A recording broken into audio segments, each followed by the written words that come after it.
Here with Wendi Irlbeck, sports dietitian, MS, RDN, LDN, CISSN. Wendi, thanks for jumping on with me. Thank you so much for having me, Ryan. Hey, and happy Peanut Butter Day. I just saw that. Happy National Yes. Peanut Butter Day. It's in my list of things to do. I usually pack a lunch, so even 47, I still do some things that I did that helped me when I was playing. So I still do pack a lunch, and a lot of it is a peanut butter and jelly sandwich half the time too. So 47. I thought you were in your 30s. no, See, taking good care of your health has its benefits, right? it's honestly, it's a lot of it's genetics. My mother is 73. She looks like she's 60. So it is. I do always, as a disclaimer, was given some gifts genetically, but have also worked at that too. So, take our listeners through your path for anybody that doesn't know you. This is a great question. I love health and wellness. Obviously, I love performance nutrition. But fundamentally, I just, at a very young age, God provisioned me with this desire to learn about nutrition. And I feel as though that is my gift and calling. So at a very young age, I understood that there were certain foods that I could consume that helped me run faster, feel more energy so I could run laps around the house. I played sports growing up, which, most dietitians that work in sports nutrition, they've all played college sports. So I won't bore you with that. But the real trigger for me, Ryan, was when I was in high school. I was taking a test and I was like, goodness, why do I feel so tired and I just don't feel well?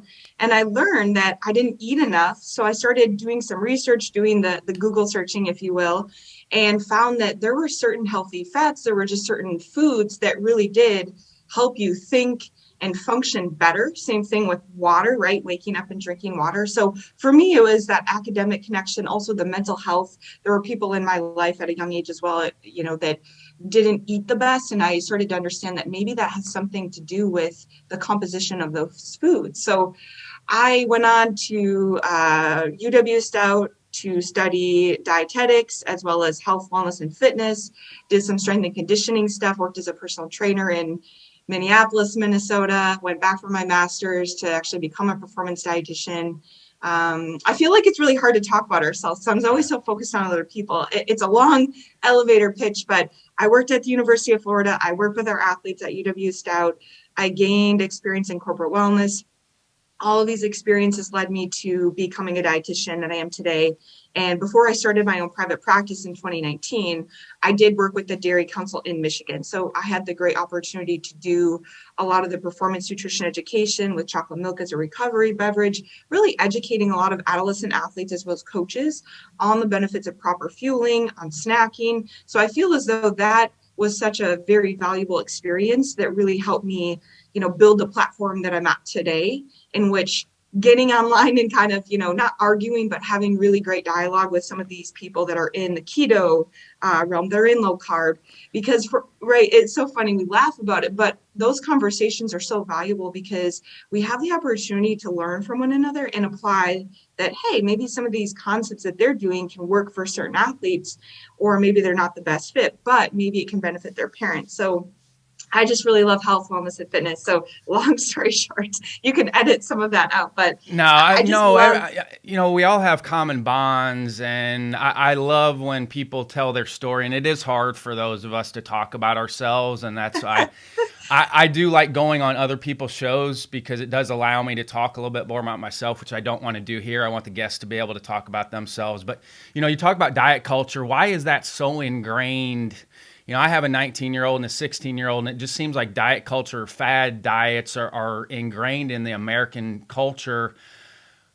Eating more is a big deal. Meal frequencies is a big deal. It helps, and not just for athletes, but for normal, regular human beings.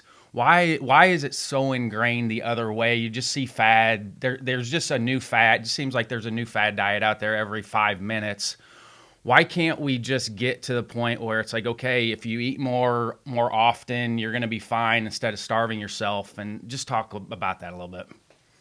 Yeah, absolutely, Ryan. That's a loaded question. Yeah, it is. It is. I believe that context is key. And I think that attributing the diet culture back to when we were kids, honestly, there is research to support that how our parents talk about food had an influence on how we as kids, right, go into adulthood. So there are general population clients that I've worked with that have been dieting since they were 5 years old because back in the day there were just this stigma about your size reflects your self-worth, and that's not true. And that's a really big challenge with a lot of female and male athletes, is that a lot of people will attribute how I look into my worth and being a certain size. So diet culture is always going to be around, but it's really important for us as practitioners to help people filter that information, just like the nutrition information, the training information that they accept, and how they digest that. So making sure that, our clients and our athletes understand there's context is key here. So just because there's a certain diet out there, that does not mean that that's something for you to follow. What are your goals? What's your current training program? Are you focused more so on longevity, or are you trying to lose body fat? So certain diets out there, like the Mediterranean diet, has been voted one of the best diets for the last 5 to 10 years. So people are always trying to get the next sexy, hot, best thing. So I think that's where the diet culture comes in. But I also think that there's a gap in people's understanding of what proper nutrition is. So that's how they fall victim to some of these diet charlatans and doctors, dietitians, physicians, people out there with a platform. Sometimes they will sell out too, and they'll promote something, not because it's the best interest of the person, but because they can profit off of it. So I think there's a lot of different caveats that go into influencing a person to follow a certain diet. But I would say fundamentally, I think we can all agree, science aside, that people need to walk, they need to drink water, they need to get quality sleep, they need to focus on sustainable changes instead of trying to change too many things at once that becomes overwhelming, and they're like, oh, who cares? And then they do nothing. And that becomes a really, really detrimental mindset to have. Yeah, and you threw out a good question yesterday about New Year's resolutions, because this is the time where somebody started on the first, and it's probably done by now, but you hit the nail on the head there. They try to do too much stuff, and then they stop. What are some tools out there that you're seeing that are helping people kind of maintain those healthy habits? Absolutely. So I coach my clients on, it's all about our systems, right? Atomic Habits, James Clear, if you read it, fantastic book. I have my clients read it. It's a part of their program because it teaches you that we don't default to our goals, we default to our systems, right? There's always going to be something that comes up that gets in the way. But if we go to our systems of, okay, it's a stressful weekend, it's really busy, I'm not going to have time to cook. My system is, I'm going to prepare meals in bulk on that Wednesday that I have time so that I can be successful in eating well on the weekend. That's a positive system that can work for everybody. And if you have, again, a calendar, you plan ahead and you're successful with it, you won't have to worry about creating these New Year's resolutions, new goals. I'll start Monday, because you have a system in place that supports the future you're trying to create. So tools, tracking, journaling, being mindful, identifying what you want your future to look like, whether you're an athlete, you're a coach, you're a parent, you're trying to be more responsible with your finances, you have to track. You have to have some sort of concept of your foundation and where you're starting for that baseline data, because what you measure, you're able to manage. So tracking is number one. Also, ask yourself, does this habit support the future I'm trying to create? What do I get out of doing this habit? And most people, if they're trying to be overly restrictive, they don't get a lot out of it. In fact, it's painful. Yeah. So if we don't enjoy something that we're trying to do, it's very unlikely that we're going to do it very long. So picking out something you enjoy, like exercise, swimming. A lot of people really love swimming. So if you put down that you're going to do some swimming, 2 to 3 times per week for 8 weeks, for 30 minutes at a time, that's a smart goal. But what's your system behind it of, what do I want to accomplish? So tracking, starting small, identifying things you actually want to do. I think those are really fundamental, very undervalued tools that people often don't utilize. They immediately go to the internet and they say, okay, I've got to go keto. I've got to throw away everything. And everyone suffers in the process. And then they end up right back at square one. And you talk about kcal too. There's just a lot of things, and journaling was one thing that helped me. And, we can get into some supplement piece too, because I was a little bit of a supplement monkey when I was in college, trying to find ways to gain weight. And so I did take MCT oil, probably way before anybody knew what MCT oil was. Creatine for sure. and you and I are advocates of creatine and obviously healthy options with that. But go into creatine a little bit because I think that's something that gets some heat, but it's probably the most researched supplement that we have. Oh yeah, Ryan, it's one of the most widely studied ergogenic aids available, and it's so low cost. And just like the media with diets, there's so much misinformation, and that's part of it is that people are just going to the internet, and unfortunately, there's still articles published by even dietitians that are saying that creatine is a steroid, it'll make you bulky, it'll dehydrate you, which are complete fallacies, and they've been disproven in the literature. If you go to one of the most recent publications from the ISSN, they have put together collective papers. Dr. Joey Antonio, Dr. Andrew Jagum, they've even summarized creatine use in adolescent athletes. So creatine monohydrate 101. I have a blog on this too. What is it? It's arginine, glycine, and methionine, right? It's actually naturally produced in meat. So if you're consuming meat, chicken, fish, you're getting creatine. But the real reason why people supplement with creatine is that we're unable to sufficiently increase our intramuscular creatine stores, right? For your listeners, that no matter how much beef, chicken, fish you consume, you still can't saturate your creatine stores, which you want to have an increase, right, in creatine because it helps you recycle ATP, which we know is the cell's energy currency, essentially. So the more ATP you have, the better muscle contraction, the better focus, right? More energy, more power output. It's just endless benefits to utilizing creatine, right? So it's 3 amino acids. It's not a steroid. And in fact, it actually draws water into the cell, so it can help with hydration status. Instead, people think that it causes dehydration. That's not true. Not drinking enough water causes dehydration, right? Not hydrating, waking up and drinking water. That's one of the biggest things too, is that context is key. And that kids will start using creatine, and their parents are concerned about it, but they'll try it and they're getting muscle cramps. And the parent thinks, oh my goodness, it's the creatine, when no, in reality, your child has not consume sufficient fluids. They also didn't eat enough food, or they ate too many meals too close to training. So we really have to look at that big picture. And first off, it's safe, it's effective, it can help, it's low cost. Everyone with a beating pulse should be using creatine. With the dosage, because back in the 90s, they were recommending like 20 milligrams to start kind of on ramp. But now looking at it, is it just a steady 5 milligrams every day where you don't have to worry about overloading on the front end?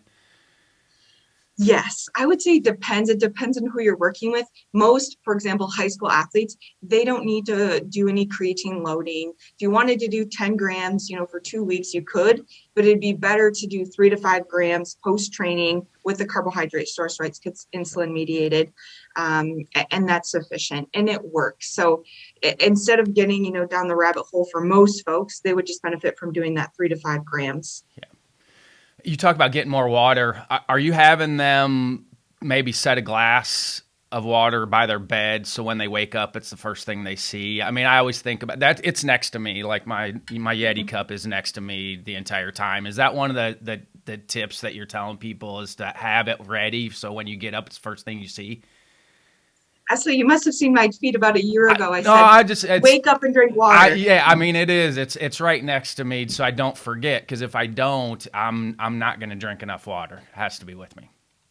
Absolutely, coaches included, teens, adults. Everybody should have a 8 to 10 ounce bottle of water by your bed. So you drink that upon waking, and making sure that you're drinking, 8 to 10 ounces every couple of hours, so that we can get in a minimum of 90 to 120 ounces per day. Yeah. Absolutely. Yeah. And you talked about journaling or tracking, meal prep. How are you getting high school athletes to meal prep?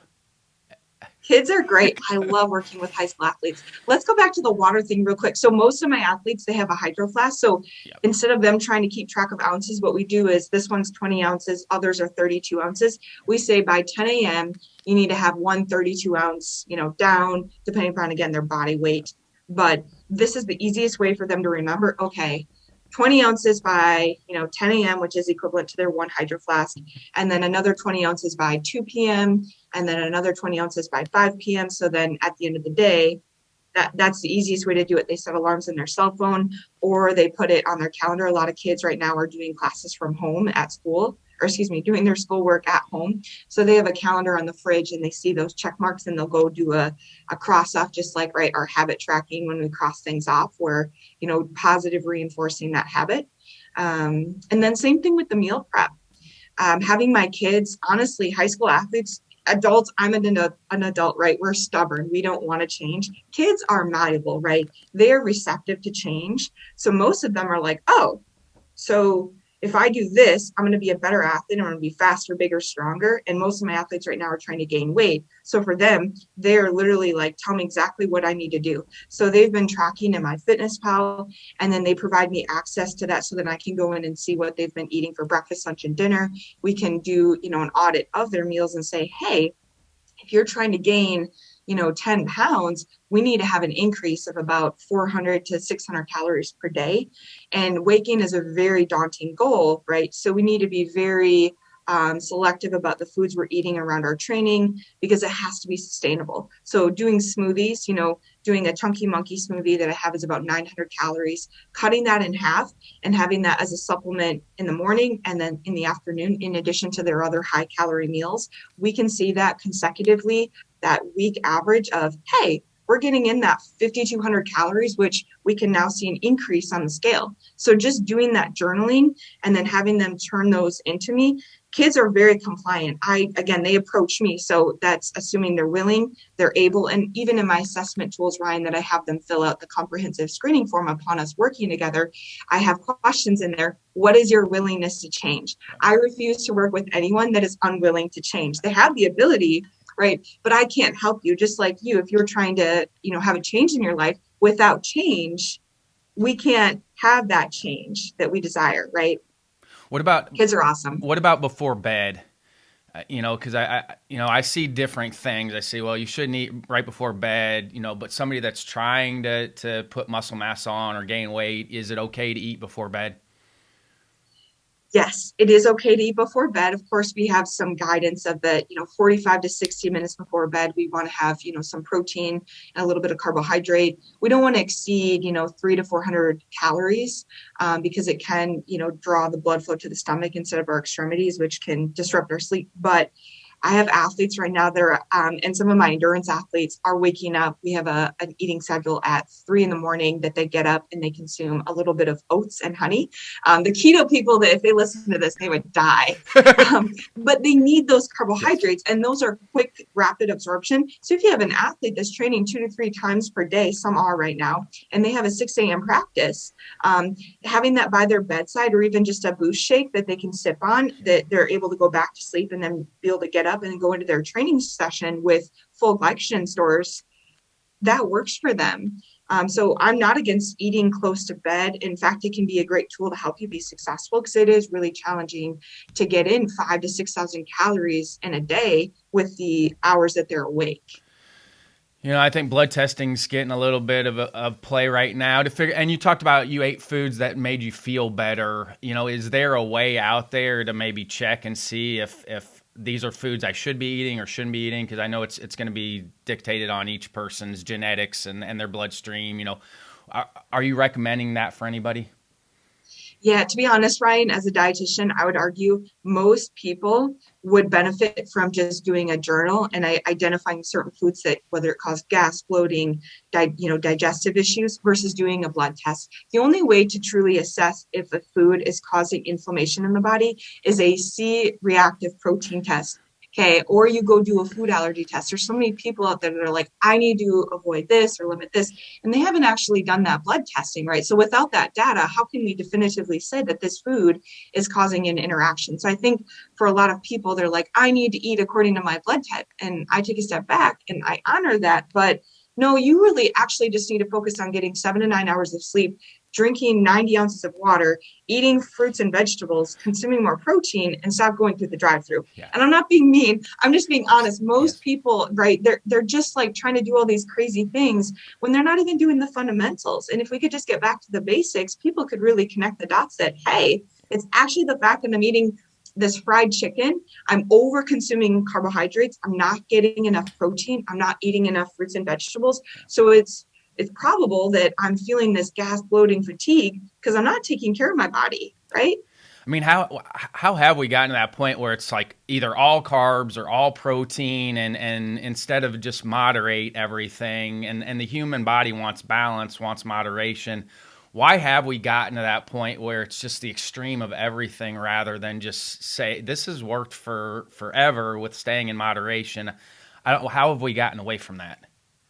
That's $1 million question, Ryan. And I think we could probably attribute it to just the platforms of celebrities, even some of the professional athletes. Tom Brady, obviously he's amazing and great, but he's endorsed doing a vegan diet, cutting up nightshades when, I mean, a lot of kids aren't even eating, 2 servings of vegetables per day. So you start, doing some of these diets. He's We're also in his a 40s too, though. Like that's what people need to realize. Like genetic he's not a high monster. school kid. He's Right. a man. He's an adult. So he's had a lot of trial and error to get to that point to where he is right now. Instead of, hey, with a disclaimer like, yeah, this works for him, but doesn't need to be applied to an 18 or 19-year-old male or female. Like it just like that's where common sense needs to come into play with all that. Amen. Context, right? Context is key. That's a good thing to elaborate on because there are some athletes out there that, they just felt better from following a vegetarian diet. But if you're a high school athlete, you don't even know what protein sources are. So you Yes. are at high risk for nutrient deficiencies, especially iron, especially a lot of females. So I mean, we could go down that rabbit hole, but I think a lot of it has to do with the celebrities, the athletes, those that have a big following, and they're endorsing something without actually knowing, and then people apply it to their own lives, but then it ends up not working for them, right? Or they're not consistent long enough to really assess that, hey, I had results with this. So I think context is so important right now for anything in life. Yeah. We're missing the context. Yeah. What are some other things that you thought maybe were good in theory that aren't in practice that aren't good? Oh, well, we can. So going back to my history, I used to be a bodybuilder. I did bikini competitions actually. So I learned a lot of these mistakes, this diet zealotry, if you will.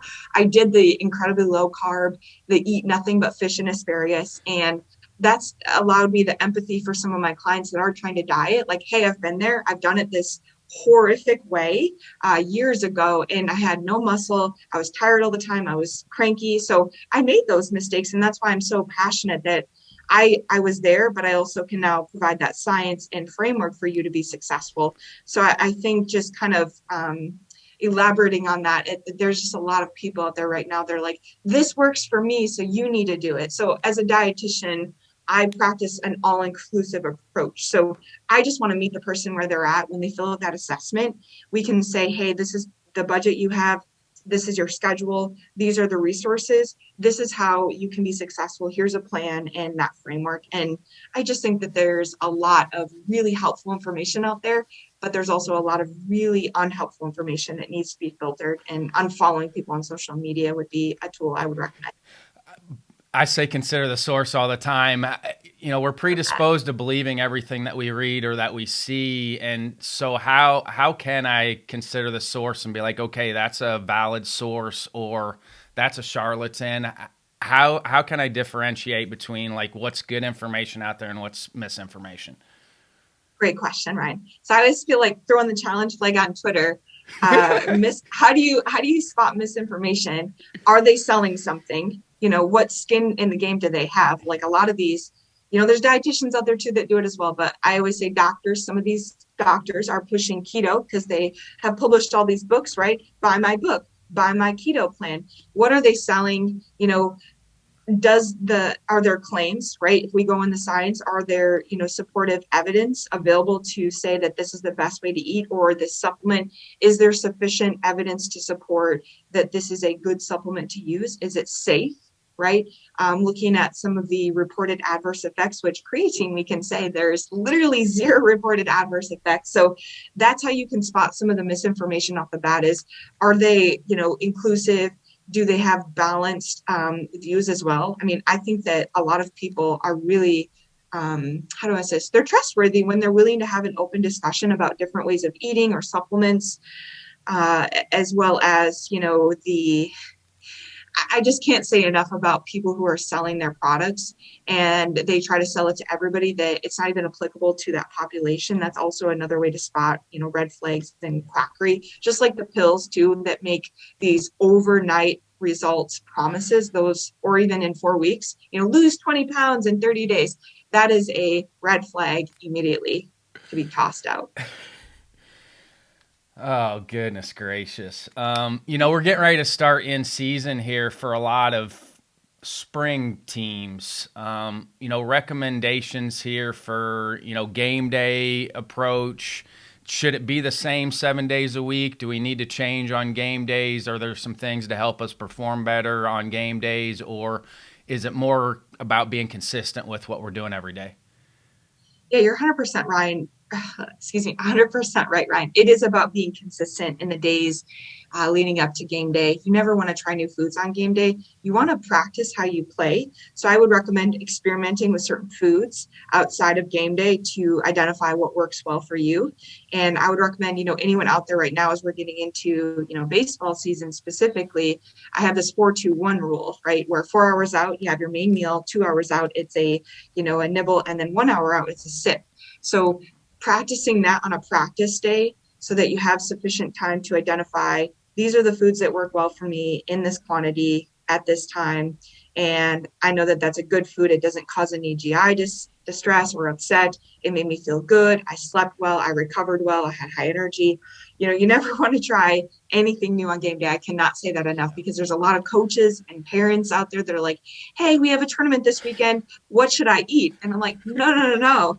What you've been eating, right? Clearly it's not working for you. So we probably need to have a bigger conversation about that. But that's too late, right? Because we're drawing on that fuel that we have had in the days leading up to that. So I would say 3 to 4 days out from a game, you really want to be dialing in your sleep, your nutrition, your water, making sure that you're getting in balanced meals that contain, protein, carbohydrate, healthy fat, plenty of, dairy. And dairy obviously is important. Teen girls and teen boys need to have 2 to 3 servings per day to meet their calcium and vitamin D needs. So we can really go down a rabbit hole, but game day eats, I would recommend turkey cheese sandwich with fruit, low-fat milk, pretzels. You want to think, again, protein and carbohydrate. You want to have things that are simple and digestible. You don't want to be having a high-fat meal, right? A lot of kids are trying to do steak before a game. It's not a good idea because fat takes longer to digest. So you're going to have all the blood flow go into your stomach instead of your extremities. So not ideal. You want to stick with the lean meats. And again, quick digesting carbohydrates. Protein shakes are also great. Core Power is also something that a lot of kids like to take with them. A lot of my baseball, hockey players love that. Steak's good post though, right? I mean, depends. Flank steak is lean. Yeah, I mean, I'm talking a ribeye. So if we're looking at like a ribeye, and I love a ribeye. Because ribeye is fantastic, but nutrient timing 101, yes. After a game, you want to have a quick rapid absorption of the protein and carbon to your muscle, right? So you don't want to have a high fat meal because it's going to take longer for that to digest. So have the ribeye a couple hours after the game, but immediately after the game, you want to have chocolate milk banana. You want to think that 3-to-1, carbohydrate to protein ratio with your creatine, of course. Why has dairy gotten a bad rap also? I mean, it's the same thing. Like you see it, like people are like, no dairy, no dairy, no dairy. And then you look, you're like, okay, calcium, vitamin D. Like there's just a lot of health benefits to it. So, I mean, why has dairy gotten a bad rap? Again, misinformation. Context is key. So for some folks, if they don't have the, lactase, that enzyme to digest the lactose, then yeah, it can be problematic for them. But there's tons of lactose-free milks available. Fairlife. Fairlife. I drink Fairlife every day. Fairlife chocolate milk. It's lactose-free. I drink it. It's amazing too. Yeah. High protein, lower sugar. But I believe, again, it's the context is key. There's a lot of misinformation out there. People were saying that, dairy causes phlegm accumulation. It causes allergies, intolerances. And I blame a lot of the, people that they're charlatans. They're against, animal proteins. A lot of the vegetarians and vegans, they aren't looking at it from a science perspective. They're adding their own ethics into it, which that's not the appropriate thing to do as a practitioner, right? It's the best interest of the person. So there is a lot of misinformation on dairy and that it causes weight gain, but the science has been very consistent that it actually decreases cardiovascular disease. It helps manage type 2 diabetes. It helps increase lean mass. And dairy is very rich in leucine, which we know is one of the number one drivers for muscle protein synthesis. And for me, it's like, it's a no-brainer. Why wouldn't I do Greek yogurt, string cheese, cottage cheese? I mean, whey, casein, like from a scientific standpoint, again, no-brainer. But if we do the ethical considerations, some people may want to limit dairy because of that. And that's a whole nother conversation. But the misinformation out there it's just incredible how much has really grown over the years. But really just, again, looking at the source of that information, who's funding that study, who's promoting it, what are their beliefs. So hopefully we can, just set the record straight that dairy does not cause weight gain. Dairy can actually help you lose weight. It can help you increase your lean mass. It can help with recovery. It can decrease, your risk of cardiovascular disease. And there's a plethora of studies to support that, just like there's over 20 plus research studies to support why chocolate milk is the optimal recovery beverage following training. Yeah, because that really is. And when the strength coaches would be like, "Hey, this is the best," I'm like, "Are you really? Like, this is the best we got?" And they're like, "Yeah, like you can spend all this money on protein shakes and all this, but it's gonna be way cheaper and better for them to just get some chocolate milk after." I was like, "Okay, I'm in." Like, we got the lunch ones that you saw for school kids, like we'd give 2 of them after they got done working out at Western. So like it was plenty good and they liked it too. So like, all right, it worked and it was cheaper. That's amazing. See, Ryan, if only everybody could just listen to you. I try to be open, because I grew up in that culture of lifting and training as a player. And it helped me and I felt better. I was like, well, if it worked for me, I think it helps. But I was willing to try new things too. And I dive in probably on some fads here and there at times. Just personally, I wouldn't put it out for anybody, but I have been very open to new training methods, new nutrition methods, just to try and experiment, because I think we're all trying to increase longevity and feel better. And so I am willing to try some new things here and there, but with a disclaimer that I'm not a professional. And that's why I like talking to professionals, because I need to get my thinking checked on things at times, because I want to make sure that I'm disseminating the right information as well. Oh, God bless you. That's very well said. We appreciate that. Just like I'm not a doctor and actually work with a lot of doctors. I respect them. But they've even said too, I had 6 hours of nutrition training, not the decade that dietitians have. You brought up a good point, Ryan. I just want to touch on, so if somebody does want to do a plant-based alternative for their recovery drink, soy protein, the research is consistent. You have to consume about 2 times more to get the same benefits from whey protein, but it's still going to help you grow and build muscle and recover, right? So you can do soy protein. There's also Silk, that brand. They actually have created it has 20 grams of protein. So it's a Silk chocolate milk. So a lot of my plant-based athletes that I work with, they choose that instead of the Fairlife. Right. Doesn't taste as good though. It does not taste as good. No, it does I've had not. Silk and it does not taste as good.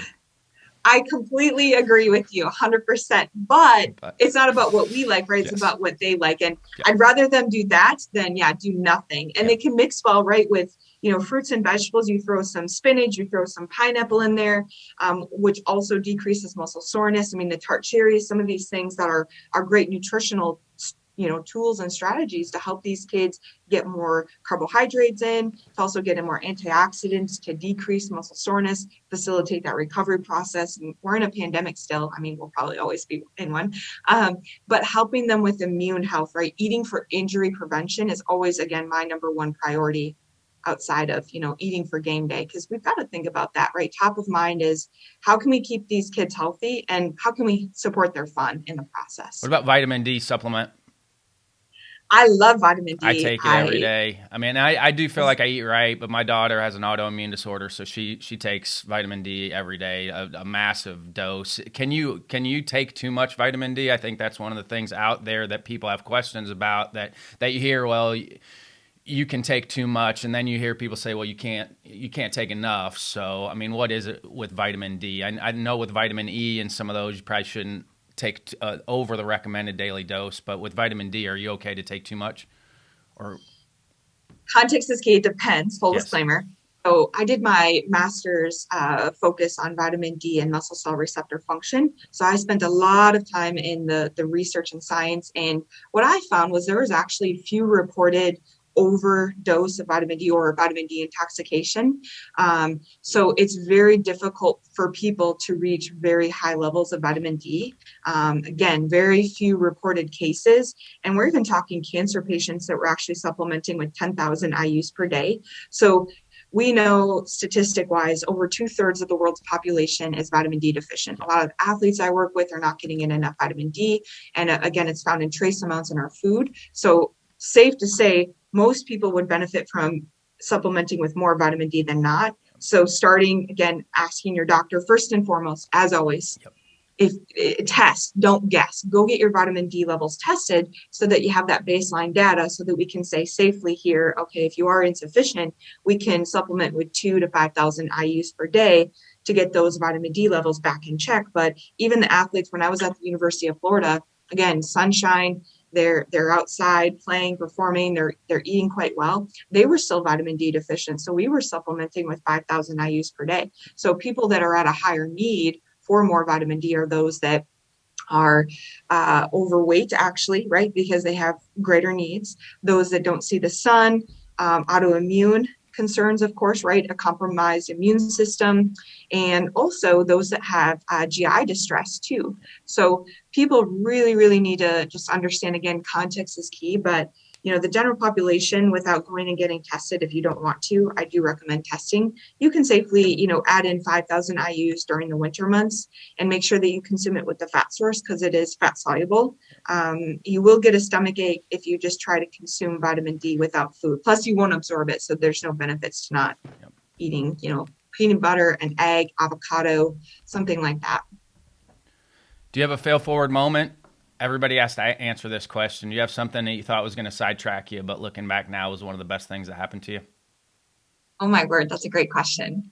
Fail forward. So I honestly, me failing my RD exam, people are shocked to hear that. They're like, what, you? Yeah, I could not pass my RD exam. I passed it on the fourth time. And I remember being on one of the first podcasts in 2019. I was talking about it and I was like, it's not a no, it's just a not yet. And I understand that there's something bigger at hand here.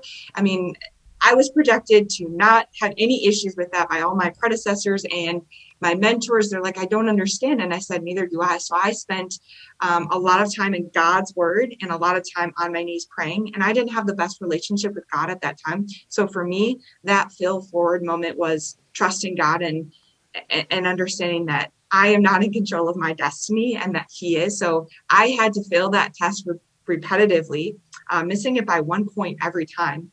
And the fourth time that I went in, Ryan, and this is why it's so profound, is that I said, you know what, God, if it's your will for me to be a dietitian, to do these things, I give it all to you. And I went in and I aced that test. And I walked out with a stronger relationship with God. And now it's 2022, and I've never been closer in my faith with Him. I've never been as blessed. I've never been as grateful for failing that. And it was so dark and challenging. But I have that ability now to share with others that have failed. People have to fail to be successful. You wouldn't know the difference between success and failure if you haven't failed. Yep. So I don't care who judges me, who says like, oh, I can't believe that happened to you. I'm so glad that happened to me because it allowed me to be the dietitian practitioner that I am today. And value the persistence of it. And is that where the faith comes into with the persistence of it? And I mean, you've said you're a little bit of an atheist before, and then I was an atheist. That does that allow you then to make that next step in your faith where, I think we all have questions at times. I had a very diverse education growing up and then in college. So I've read the Bible, I've read the Quran, I've read the Bhagavad Gita, I've read so many different religious texts out there just to try to find the common bonds, but I do appreciate people's faith in God as well.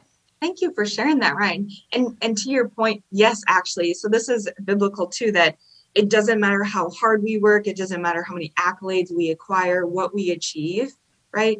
it's all glory to God. We wouldn't have any of this without him.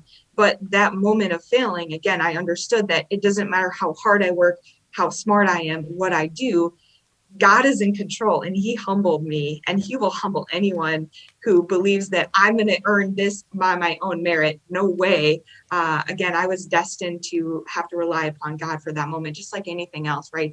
I encourage anyone out there listening that please trust in God. You know, life doesn't have to be so difficult. It will always be difficult, but it doesn't have to be as challenging, right? And God will use your pain for purpose. He used my pain to help me remind myself that I can't be Wendy sufficient. I need to be Jesus Christ sufficient. So I passed that test because of God and his will.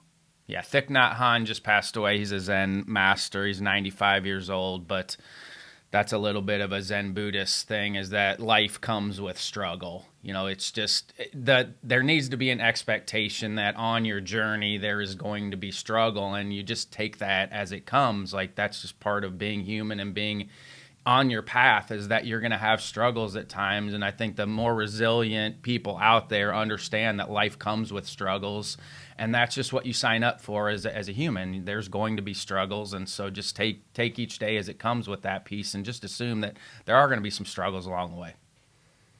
Oh, that's so well said. And people like yourself, right? That you have a great platform. You have the ability to have a positive influence on other coaches, professionals like yourself, but then athletes, and explaining that, hey, I failed or I struggled at this.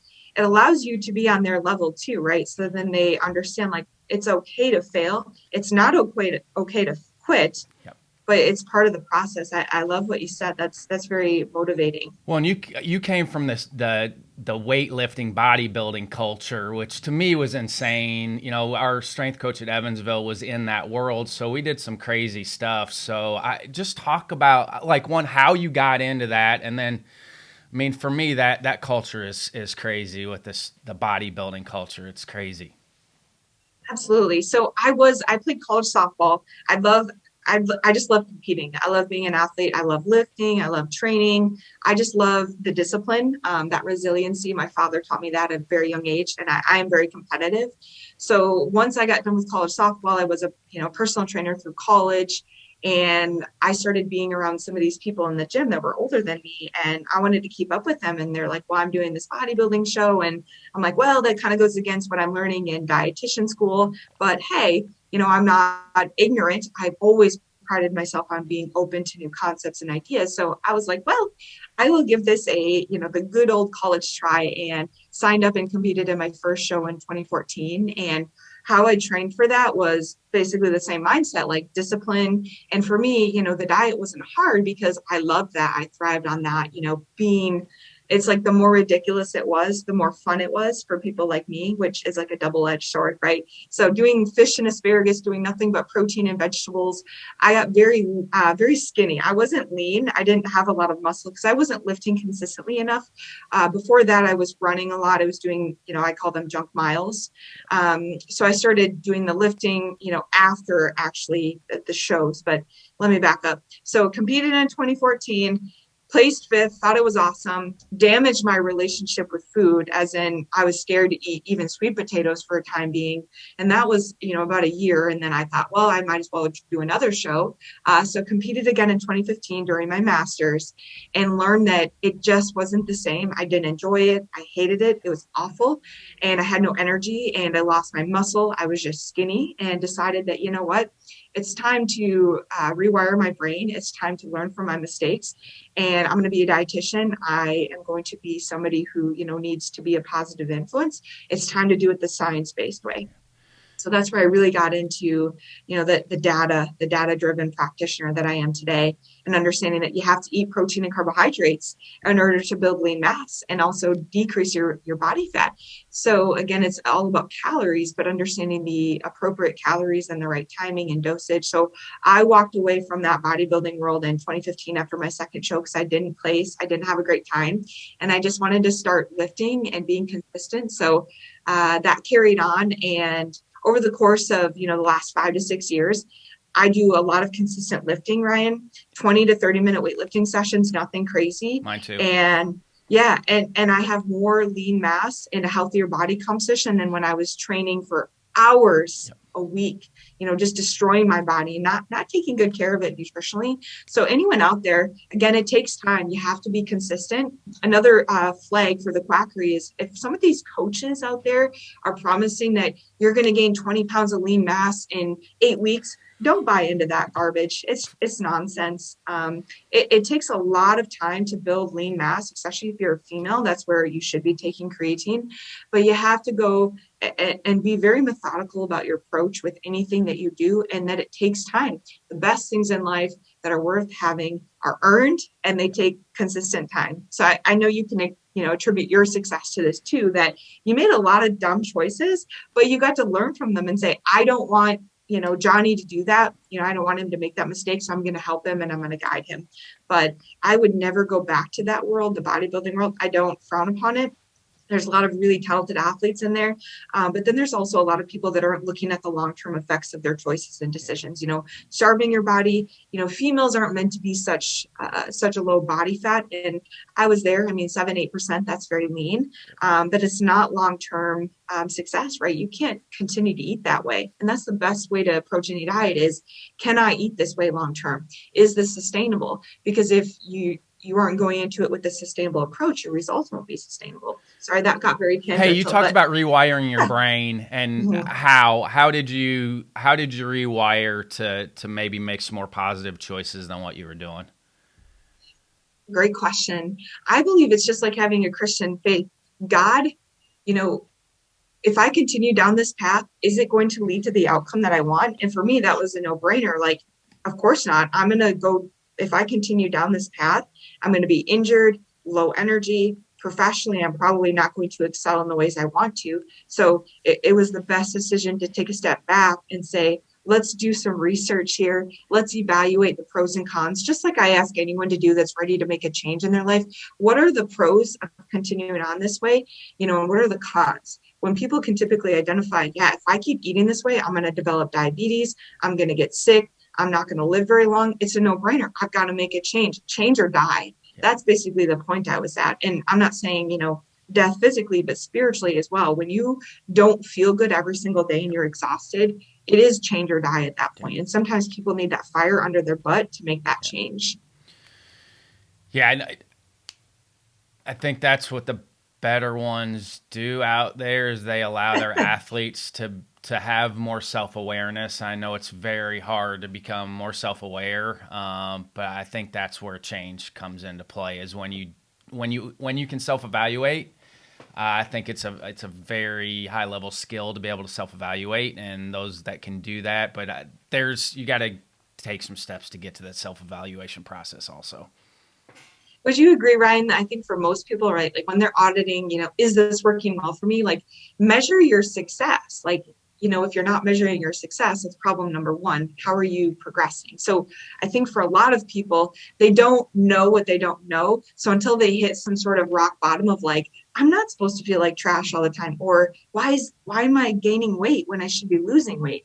Or why am I not getting stronger? Why am I not getting faster? Until you hit that point and assess, like, what am I doing and how am I doing it? Is there a better way to do it? And then seeking out, like you said, practitioners, a coach to get better, right? If you want to get better at something, hire a professional that can help you. Yes, definitely.